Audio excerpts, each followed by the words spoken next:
আমি সর্বপ্রথম শুকরিয়া জ্ঞাপন করছি মহান আল্লাহ রব্বুল আলমিনের দরবারে, যে আল্লাহ রব্বুল আলমিন আজকে আমাদেরকে এরকম একটি সুন্দর আয়োজন করার তৌফিক দান করেছেন। এই জন্য সকলে অন্তর থেকে বলি আলহামদুলিল্লাহ।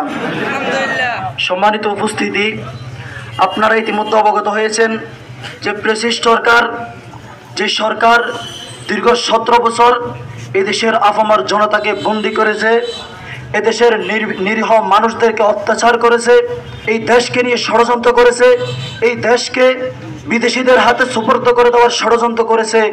আপনাদের ত্যাগের বিনিময়ে ইতিমধ্যে সেই সরকার আমাদের দেশ ছেড়ে লেজ গুটিয়ে পালাতে বাধ্য হয়েছে।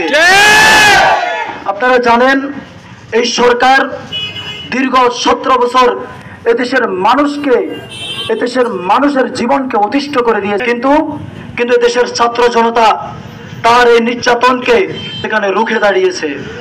কিন্তু একটা কথা বলতে চাই, আমাদের এই বিজয় চূড়ান্ত বিজয় নয়। আমাদের চূড়ান্ত বিজয় হচ্ছে সেদিন হবে যেদিন এদেশের প্রত্যেকটা নাগরিক কথা বলার স্বাধীনতা পাবে। আমাদের চূড়ান্ত বিজয় সেই দিন অর্জিত হবে যেদিন এদেশের আপামর প্রত্যেকটা মানুষ শান্তিতে ঘুমাতে পারবে।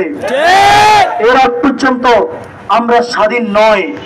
এই সুযোগে কিছু স্বার্থান্বেষী মানুষ মনে মনে মন কালা খাচ্ছে।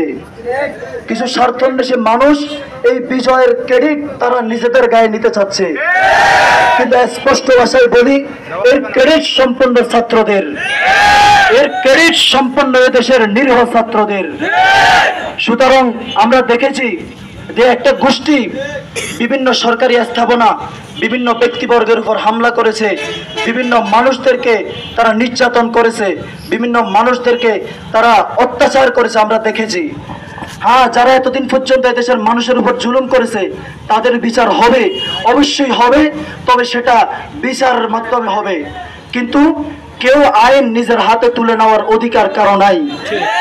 সুতরাং আজকে যারা এই আন্দোলনকে নিজেদের মনে করে যারা বিভিন্ন সরকারি স্থাপনাকে ধ্বংস করতেছে, ধ্বংস করার পায়তারা করতেছে, ইনশাআল্লাহ এই দেশে জাতীয় সরকার গঠন হলে তাদেরও পরিপূর্ণ বিচার হবে। এই বলে আমি আমার সংক্ষিপ্ত বক্তব্য শেষ করলাম। আসসালামু আলাইকুম ওয়া রাহমাতুল্লাহ।